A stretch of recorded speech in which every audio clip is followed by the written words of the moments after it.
And with that, we hand you over to Studio 3 with Dave's Drive Time Music Show. I happen to know he's excited about today's show, so stay tuned. You're listening to Bown and Bing's Super Lunch on Siren 107.3 FM. I have sealed the studio door and flushed the oxygen from the production gallery.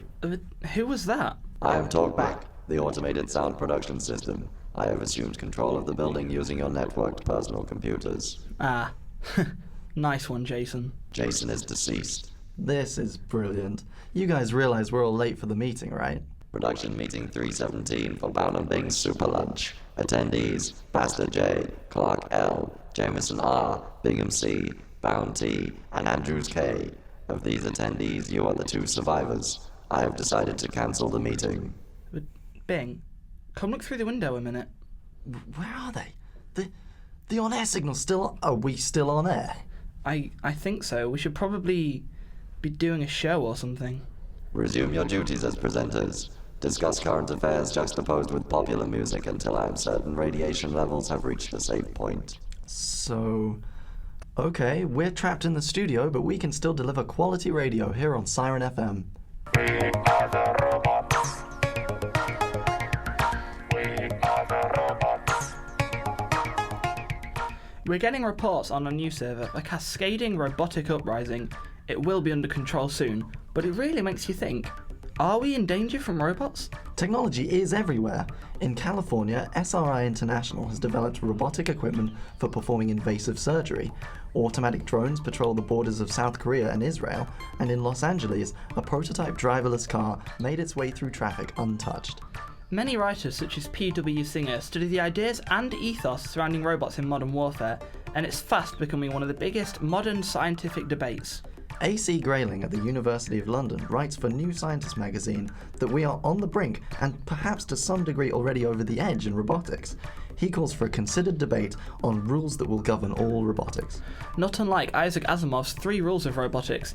In his books, there were 3 laws that forced robots to protect humans above all else. Although he was a science fiction writer, a similar system may be frighteningly important in the next few decades. Some exceptions would have to be made for war robots, though. Surely the idea of them would be to kill stuff. What are you doing on your laptop? Checking your Facebook? No, Bown, I'm contacting Terry from Dave's Drive Time. He made it?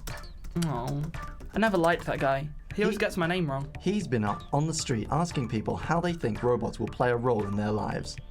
How important do you think robots will be in the future? I think what will happen is they'll be used a lot more in the military, because especially like the American military don't want to lose soldiers, and I think the British and every country's the same. So they'll start using more robotics so they don't have to put soldiers in harm's way. I just feel they'll help the advances in healthcare. I think robots are going to be absolutely essential to us in the future, because if you look at the role they now provide in manufacture and in factories, then they've replaced a lot of human labour and a lot of unfair and manual human labour. But I don't think there's ever any chance of them sort of taking over the world or anything like that. They may end up taking over the world. Humans may be the last thing ever on the planet and they'll destroy them all. You're listening to Bown and Bing's Super Lunch on Siren 107.3 FM. A lot of people's ideas about robots come from watching science fiction, but what is utter fiction, and what can we expect to see in the real world? In Star Wars, the droid R2-D2 helps Luke Skywalker navigate and repair his X-Wing. Military planes and missiles already possess intuitive navigation systems. Automated machines build and repair any number of items. All that's left is an AI powerful and friendly enough to help Luke defeat the Death Star. In the 2004 series Battlestar Galactica, robots called Cylons took on perfect human form in order to infiltrate our ranks. Yeah, but Bing, the human Cylons are genetically engineered. They aren't just robots in disguise. Oh, that's my bad. But speaking of Transformers, the Daily Mail Online reported in 2008 that the first autonomous shape-changing robots could be in use within 5 years. My favourite of the Decepticons was Starscream. That guy was awesome. Our intrepid reporter caught up with Craig Chielnak, lecturer in computing at the University of Lincoln, to talk to someone who knows a bit more than us about robots. How important do you think robotics will be in the near future and in which fields? Robotics is going to be definitely an important field of research and probably also a part of our everyday lives. There are already companies that are working on developing methods, developing platforms that will be used, deployed in our daily environments, at our homes, at our workplaces, that can do some useful tasks, maybe assist elderly persons, vulnerable persons. I think it's just a matter maybe of 20 years that this is going to be reality. What do you get up to on the robotics course?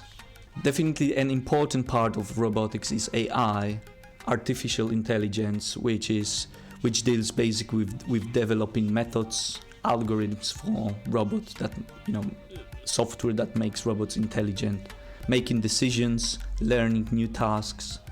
We've got other computer science related projects, because programming is an important part of this course. We also have got computer vision module that it's focused on one type of sensors, very important one in robotics, which is the cameras, video cameras. What you do with the information that you get from the cameras, how you extract relevant information from this sensor, and then also what you can use this information for. Robots already do a lot of human jobs in the workplace. How many jobs could be given to electronic replacements?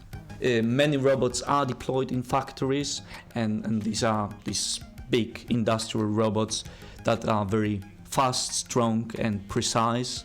However, these robots are not very intelligent. They don't have this strong AI part implemented yet, because they are meant for different purpose. I think the current trend is to design robots that will operate in these normal, our everyday environments, and robots that will cohabitate and cooperate with us. In Isaac Asimov's books, he has the 3 laws to govern robotics. How do you think we will develop a system to keep robotics safe? We have to remember that Isaac Asimov is a science fiction writer. I've got problems with these laws, because it's almost like inventing the laws before we actually face the problems. I think the main problems of robotics now is really from this technical point of view.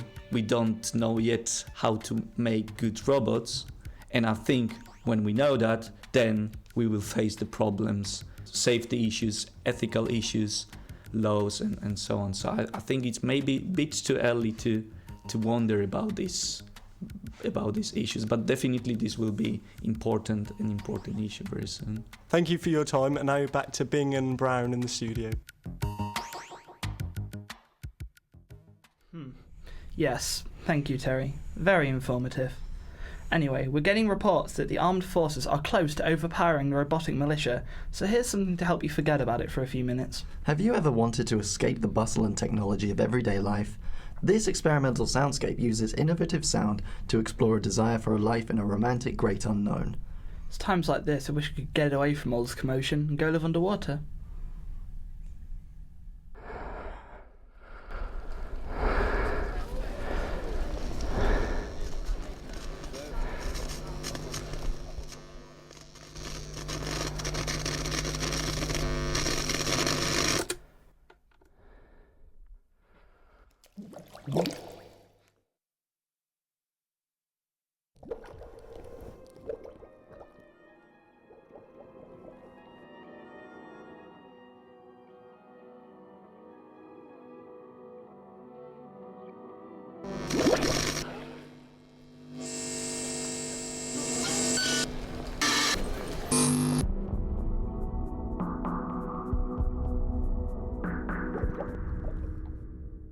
It looks like this robot uprising has been a small one, but the future is becoming a reality around us every day. So, thank you to Mr. Chelnack and the University of Lincoln, the people of Lincoln for their opinions, and, of course, Talkback. It is now safe to leave the studio, but there are many new dangers facing you in the real world. You may not want to leave. So next time you buy the latest gadget or read about a new advanced technology, take a few more minutes to think about how it will affect your life or the lives of everyone in the world.